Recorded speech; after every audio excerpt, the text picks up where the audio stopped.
E Augusto Nunes, eu quero retomar o assunto que nós comentávamos antes a respeito do tweet publicado pelo Jair Bolsonaro que relembrou os atos praticados pela esquerda em 2013 e 2019, porque na mesma entrevista coletiva concedida em Araraquara ontem, o Lula afirmou que, abre aspas, nunca vocês leram alguma notícia sobre um movimento ou partido de esquerda invadir o Congresso Nacional, a Suprema Corte ou o Palácio do Planalto, fecha aspas. E a gente vai relembrar aqui que em junho de 2006, isso é uma, tem outras, né? A Câmara dos Deputados foi invadida e depredada por um grupo de arruaceiros ligados ao movimento Sem Terra, comandados por Bruno Maranhão, a quem Lula tratava como, abre aspas, grande companheiro, amigo e um grande militante da esquerda brasileira, fecha aspas.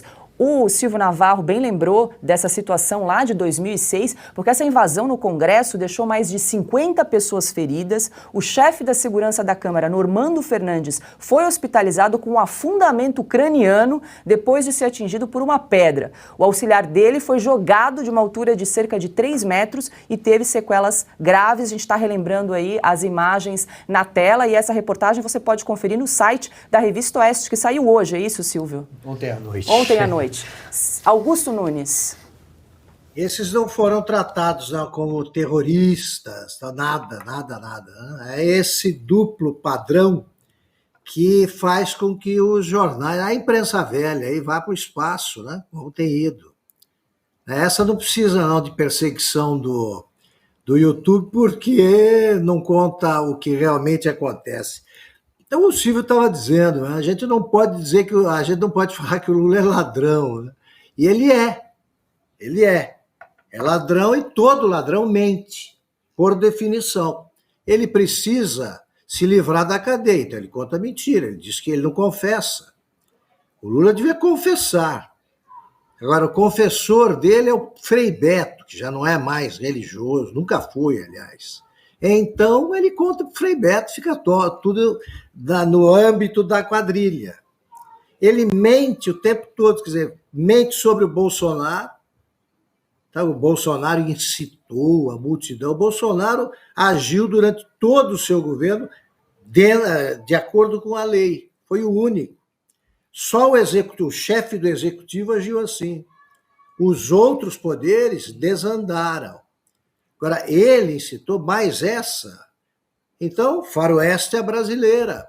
É o mocinho que quer prender. O bandido quer prender o xerife. Os casos que já estão surgindo no governo Lula, né, já na primeira semana, já surgiu um escândalo. A ministra ligada a bandidos do Rio, né? Se fosse o Bolsonaro, meu Deus do céu. Então agora é o Bolsonaro que fez isso. Então foi o Lula que fez essa de 2006, durante o seu governo, porque ele dá mesadas a todos os movimentos sociais, que são organizações criminosas, como um PCC da vida. Então o Lula, um ladrão querendo prender o antecessor, que não tem culpa de nada a respeito desses acontecimentos, é só no Brasil, é um país pelo avesso. Pelo avesso. O que ele estava fazendo em 2006? Por que ele não foi substituído? Ele não foi à delegacia mais próxima e pediu uma intervenção qualquer no governo dele, porque ele não sabia lidar com segurança.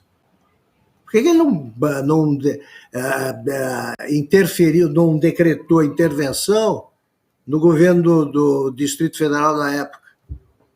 Por quê? Então a vida do Lula é uma folha corrida que só tem mentiras, bravatas, né, ou promessas inconsistentes. Está aí, estava em Araraquara, sempre passeando, dizendo que o Bolsonaro, que já terminou o governo, estava passeando numa cidade onde ele está internado, está num hospital. Esse é o Lula que chegou para a turma que fez o L, né? Ou vai fazer, tem que fazer, agora é tarde. Esse é o Lula que veio para pacificar o Brasil. Que tal?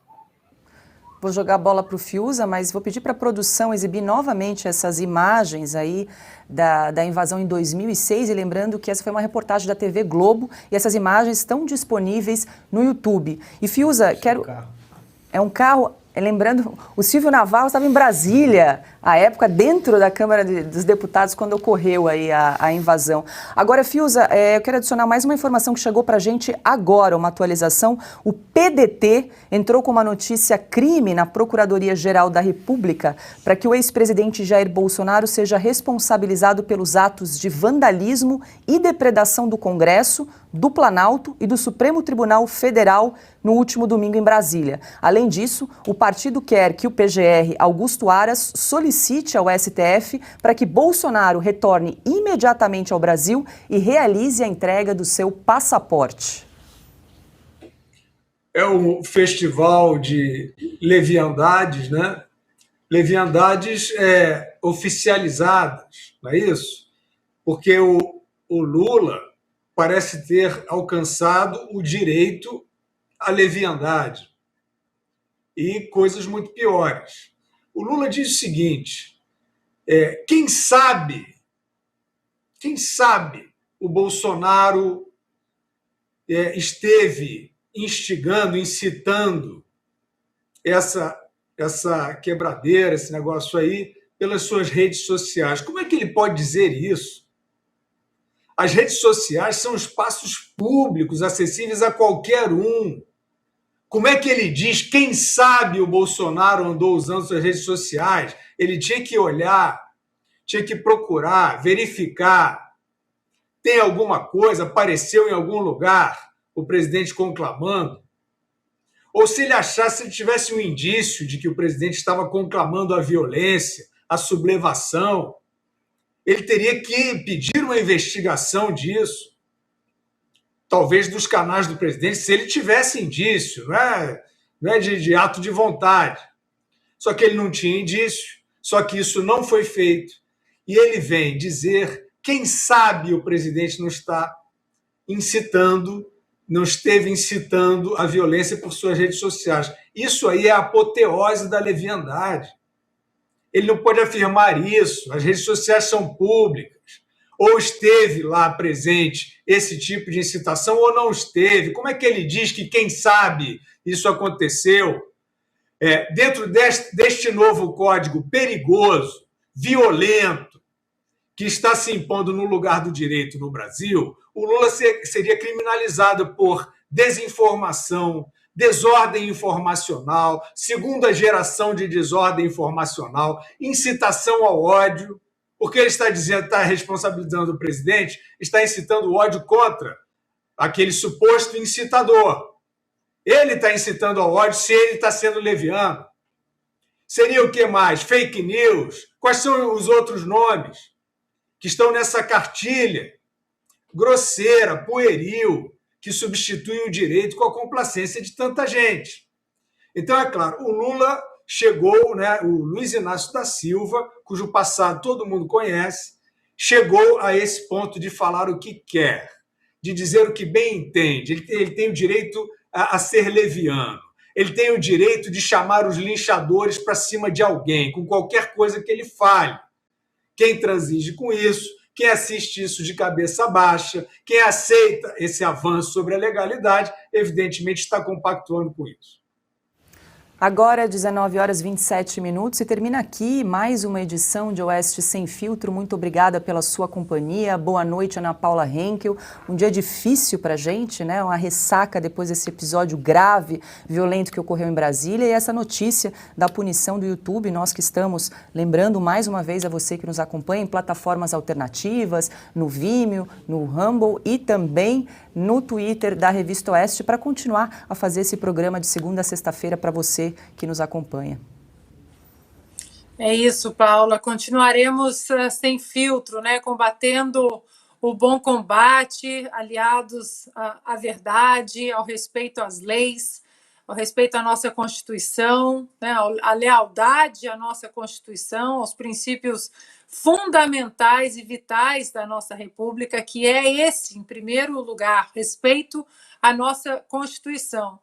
Paula, para não trazer apenas um cenário devastador pós-Capitólio, pós-6 de janeiro, os últimos 2 anos eles foram alimentados por essa narrativa que veio do 6 de janeiro, de que os republicanos são ruins, e comissões e perseguições, mas isso deu uma força a mais também para a própria base, eu não diria nem eleitoral do presidente Donald Trump, que nós sempre defendemos aqui também, já há algum tempo, que esse movimento de despertar político no Brasil, ele já foi muito além do próprio presidente Bolsonaro. É um movimento agora do brasileiro, é um movimento de quem quer defender a Constituição e uma república saudável.